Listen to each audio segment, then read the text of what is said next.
pessoal, hoje vou falar sobre o princípio da segurança jurídica. Princípio esse muito caro para nós brasileiros, muito caro para quem defende o Estado Democrático de Direito.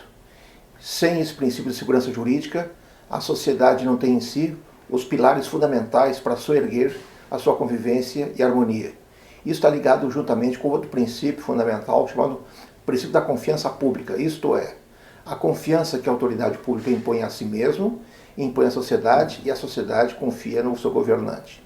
Se não temos essa relação, essa simbiose de combinação de interesses, de confiança, certamente a sociedade ela não progride e não prospera. As balizas fundamentais de uma sociedade, então, é a confiança mantida pela segurança jurídica. A segurança jurídica que estou a tratar tem previsão constitucional. O que é a Constituição Federal? Basicamente é o estatuto político fixado numa regra jurídica. Porque toda decisão jurídica é uma decisão política, previamente, certo? E onde está escrito isso? Está escrito no artigo 5º, inciso 35 da Constituição Federal, que diz assim: a lei não prejudicará o direito adquirido, a coisa julgada e o ato jurídico perfeito. Essa é a matriz, é a gênese, é o comando superior da segurança jurídica. O direito adquirido, a coisa julgada e o ato jurídico perfeito. Artigo 5º, inciso 35. Então, essa é a regra fundamental, estruturante da segurança jurídica no Brasil. E, portanto, ela deriva do Estado Democrático de Direito. Se o Estado não for de direito, obviamente, nós não temos essa segurança jurídica e esses atributos há pouco elencados. O grande constitucionalista brasileiro, José Afonso da Silva, já dizia que a segurança jurídica consiste no conhecimento social antecipado e reflexivo das consequências diretas dos seus atos e de seus fatos, à luz da liberdade reconhecida. Traduzindo isso, quer dizer que a sociedade, por si só, reconhece os poderes constituídos, basicamente no judiciário, no executivo e no legislativo, os atributos fundamentais para produzir e causar o bem social. E as suas regras emanadas, que são as normas jurídicas, elas têm que ter, por sua vez, uma compenetração, uma concordância recíproca entre o Estado e a sociedade com o Estado. Que nós chamamos isso modernamente de normalidade da normatividade ou normatividade da normalidade. Isso é um tema muito caro na Alemanha nazista, onde um autor chamado Hermann Heller trabalhou muito com isso, a questão da normalidade e normatividade. Por exemplo, agora nessa época de pandemia, a normalidade é andar de máscara. Fora da pandemia não é normal andar de máscara. Portanto, a normalidade modifica-se com devido aos contextos históricos e políticos da sociedade.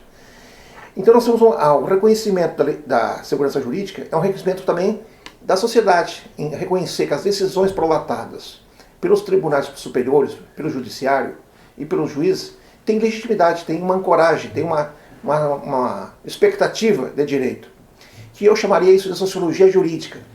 O que seria essa sociologia jurídica? Basicamente uma interpretação de como é que as pessoas têm o sentimento, a convicção de como os tribunais decidem, como é que os juízes decidem frente às demandas, os conflitos, ora postos para julgamento.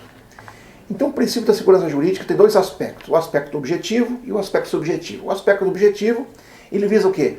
A estabilização das regras jurídicas, isto é, conhecer as regras jurídicas e as decisões dessas regras jurídicas produzir resultados mais ou menos assemelhados e não equidistantes e controversos, como acontece muito no Brasil em alguns momentos históricos. E o aspecto subjetivo é o da proteção da confiança, que protege a confiança legítima do administrado, isso é, da sociedade, quanto à validade dos atos emanados do poder público. Essa discussão da proteção da confiança basicamente adentra na ordem constitucional brasileira e na ordem legal brasileira, a ordem jurídica, importada do direito alemão, que ele diz o seguinte, que uma sociedade tem que ter confiança recíproca entre si. Isto é uma simbiose de interesses com comandos unitários, certo? Além disso, a lei não prejudicará o direito adquirido, a coisa julgada e o ato jurídico perfeito. O que é o ato adquirido? Basicamente é o direito que se incorporou na vida da pessoa, do cidadão. O cidadão já tem aquele direito declarado pela lei ou declarado pelo tribunal e já incorporou de forma efetiva no seu patrimônio histórico, da sua pessoa, da sociedade. Então isso é um direito adquirido. A coisa julgada é a matéria transitada e julgada e tramitou em todos os tribunais. Isto é, consolidou uma posição, uma decisão final. Isso é coisa julgada. E o ato jurídico perfeito é um pouco parecido. É a decisão colhida naquele momento histórico da fixação da regra. Por exemplo, antes do Código Civil, o maior de idade ele tinha que ter 21 anos. Depois de 2002 em diante, 18 anos. Então o ato praticado antes de 2002, que as pessoas que tinham 18 anos ou 19 anos, têm validade também, porque é o ato jurídico perfeito, porque o ato praticado naquele período histórico tinha vigência de uma lei, e a lei não valia mais agora a partir de agora. Então esse é ato jurídico perfeito. Além disso, nós temos a questão das regras, a obediência às regras da prescrição, decadência e preclusão. São recursos, são termos difíceis de explicar o que é prescrição, decadência e preclusão. Basicamente, a prescrição é a perda do direito, é a perda do prazo, a expectativa de direito. A decadência é a perda do direito, quer dizer, não pode mais questionar. A prescrição, em regra, gira em torno de 5 anos, geralmente, tem várias prescrições, mas a regra geral é 5 anos. A decadência gira em torno de 20 anos. E a preclusão é consumativa de vários prazos, 15 dias, um mês, 30, 90 dias, etc. A preclusão é o prazo fixado para a produção de atos administrativos e atos judiciais. Outra regra importante é a propositura de recursos. Os recursos também, todos eles têm prazos. Então tem um prazo fixado para a propositura do recurso, você não fica ad infinitum esperando que um dia a parte interessada produza esse recurso. Então tem os prazos. Então isso também é um elemento de segurança jurídica. Outra regra também, a expectativa prazal, quer dizer, um prazo da tomada de decisão. Isto é, o juiz tem tantos dias para prolatar a sentença, ou a autoridade pública tantos dias para responder, etc. Então tu fixa o prazo, senão tu fica eternamente esperando aquela tomada de decisão. Então isso é uma questão importante para esse princípio da segurança jurídica. Outra, irretroatividade das leis e demais atos estatais. E como também suas interpretações. Isso é fundamental também, que as leis só podem retroagir para beneficiar o réu ou beneficiar a parte mais frágil. Claro, porque o Estado dispõe de todos os recursos técnicos, políticos, materiais, para impor sua vontade. Então a irretroatividade é um grande benefício da segurança jurídica e que, se porventura retornar, ele retorna em favor da parte mais fragilizada. Outro princípio, outro elemento do princípio da segurança jurídica, a súmula vinculante. A súmula vinculante hoje, ela adentrou na ordem constitucional brasileira e está no artigo 103 da Constituição, que basicamente é um enunciado descritivo pelo Supremo Tribunal Federal que vai descrever um comando, uma narrativa de um fato um fato jurídico já decidido e reiterado por várias vezes e pelo mesmo tribunal, que torna-se um elemento de segurança jurídica para evitar a multiplicação de processos sobre questões idênticas. Isto é, para evitar que outros tribunais e a própria administração pública, já que é vinculante, possam decidir de forma diferente do que o Supremo Tribunal decidiu. Então, isso é outro recurso fundamental, a súmula vinculante. Eu defendi muito isso. Inclusive, eu quero registrar que no meu escritório de advocacia, nós temos as súmulas originais do Supremo Tribunal Federal, feito pelo ministro Vitor Nunes Leal, que lá ele foi o autor inicial das súmulas no Supremo Tribunal, depois faleceu, mas ele deixou no nosso escritório, aqui era a sede que eu trabalhava, as formas originais, as numerações dos tribunais na época com máquina de escrever. Outro importante recurso é o incidente de resolução de demandas repetitivas, que está no artigo 976, inciso 2, do Código do Processo Civil, que protege a isonomia e a segurança jurídica. Quer dizer que as mesmas demandas já julgadas podem ser associadas em processos, digamos assim, juntadas com outros processos, para decidir a mesma questão já reiterada para os tribunais. Então isso chama-se incidente de resolução de demandas repetitivas. Outra regra importante é o dever do Estado de dispor sobre regra de transição em razão de alterações abruptas de regimes jurídicos. Foi o caso agora da Previdência Social. O governo foi obrigado, por emenda constitucional e por lei, a fazer um regime de transição do modelo A para o modelo B.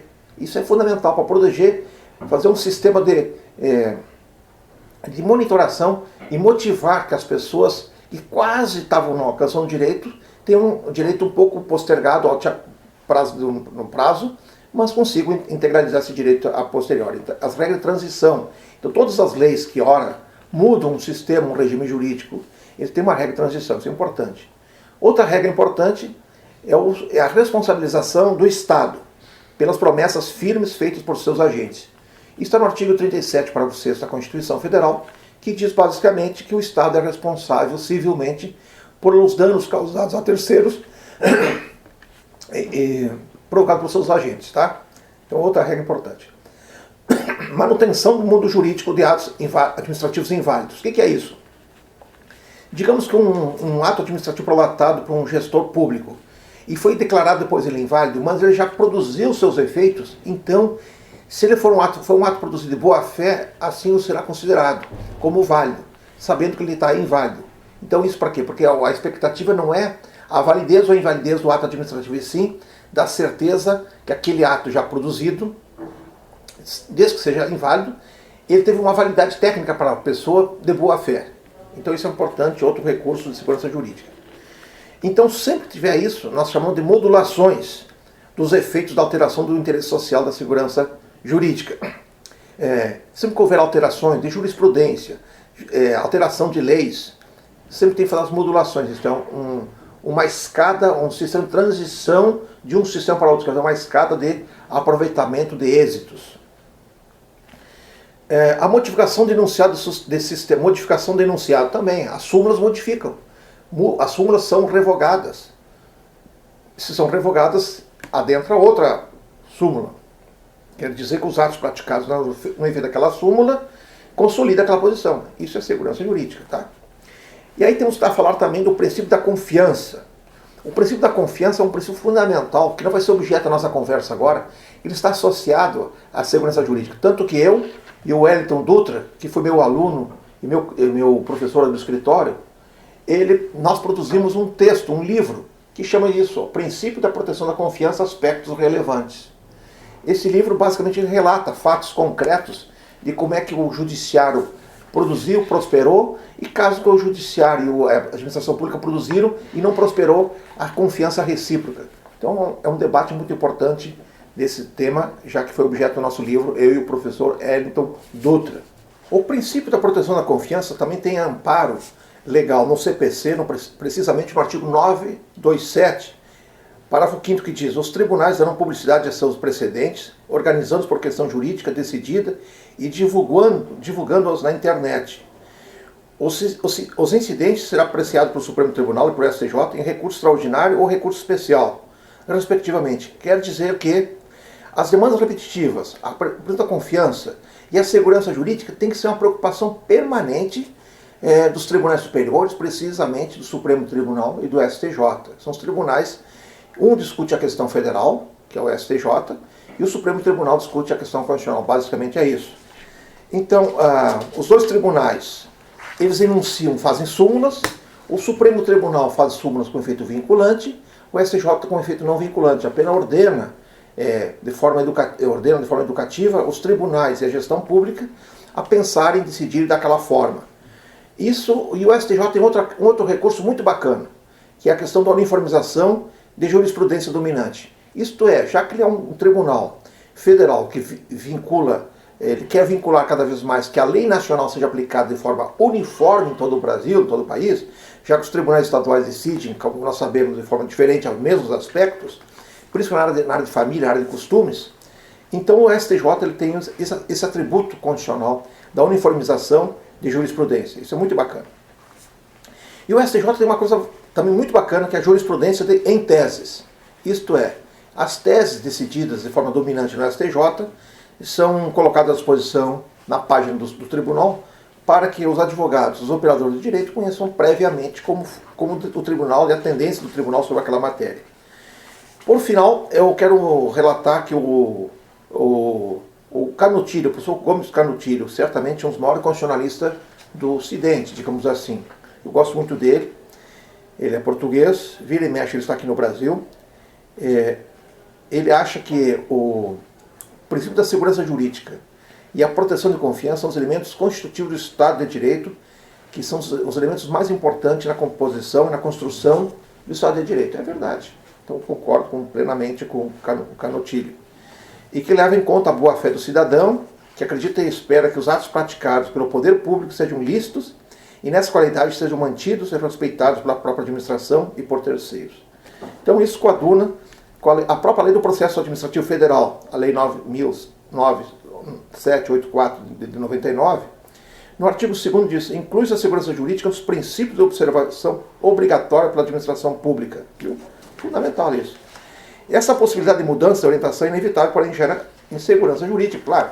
Sempre que houver modificação legislativa, modifica. E tem uma coisa importante agora produzida em 2018, pela Lei 13.6655, que ela altera a introdução das normas do direito brasileiro, precisamente no artigo 24, que ele diz assim, que a revisão na esfera administrativa, controladora ou judicial, quando a validade de ato, contrato, ajuste de processo ou norma administrativa cuja produção já se houver completado, levará em conta as orientações gerais da época. Ó, que bonito, ato jurídico perfeito. Sendo vedado que, com base em mudanças posteriores de orientação geral, se declarem inválidas situações plenamente constituídas. Perfeitamente. É respeitar a validade da lei naquele período histórico, no espaço e no tempo. Considera orientações gerais as interpretações e especificações contidas em atos públicos de caráter geral ou em jurisprudencial ou administrativo, e ainda as adotadas por práticas administrativas reiteradas e de amplo conhecimento. Então aqui está um outro exemplo importante a registrar, que no processo administrativo tributário, especificamente no artigo 146 do Código Tributário Nacional, diz assim, a modificação introduzida de ofício ou em consequência de decisão administrativa ou judicial, nos critérios jurídicos adotados pela autoridade administrativa, no exercício do lançamento tributário somente será efetivada em relação ao mesmo sujeito passivo, quando há fato gerador ocorrido posteriormente à sua introdução. Em outras palavras, traduzindo, que a autoridade tributária, quando vai lançar um tributo, tem que ser lançado na validade temporal e contra aquela empresa que lá se encontra, e não contra a sucessora, etc., fora do período histórico narrado. Então, basicamente, são as pequenas palavras que eu quero registrar hoje, desse princípio fundamental, segurança jurídica, que é uma expectativa de direito da sociedade. E para isso eu registro algumas pessoas que eu gosto muito, que quem gostar do tema se dedica a conhecer. O Canutilho, que eu falei há pouco, nosso professor de Direito Constitucional em Portugal, de Coimbra, que tem uma obra de Direito Constitucional, que é uma obra fantástica. A Maria Silva de Pietro, que é a nossa grande professora de Direito Administrativo. O professor Luiz Barroso, que com ele tive a felicidade de produzir esse livro, Doutrinas Essenciais, Direito Constitucional, do Clemerson, Merlin Cleve, e Luiz Roberto Barroso. Teoria Geral do Estado, que eu sou autor de um artigo que chama-se Direito da Resistência, aqui está encadernado. É bom relatar que nesse livro aqui, é um livro dos 100 anos da editora dos tribunais aqui de São Paulo. Outro autor importante, que gosto muito, é o José Afonso da Silva, que é o grande constitucionalista no direito constitucional brasileiro. E depois, um autor importante também a conhecer é o Walter Sunkener de Araújo, que escreveu esse livro, O Princípio da Proteção da Confiança. Esse livro também é da tua tese de doutorado na Alemanha, e também está registrando a importância da sociedade confiar na autoridade e a autoridade confiar na sociedade de forma recíproca. E, por final, o meu prezado advogado, meu ex-aluno, que eu gosto muito dele também, Wellington Dutra, que ele fez esse livro do Princípio da Confiança, que está conosco aqui no escritório. Então, com essas palavras, estou por encerrada a nossa intervenção de hoje, discutindo o princípio da segurança jurídica.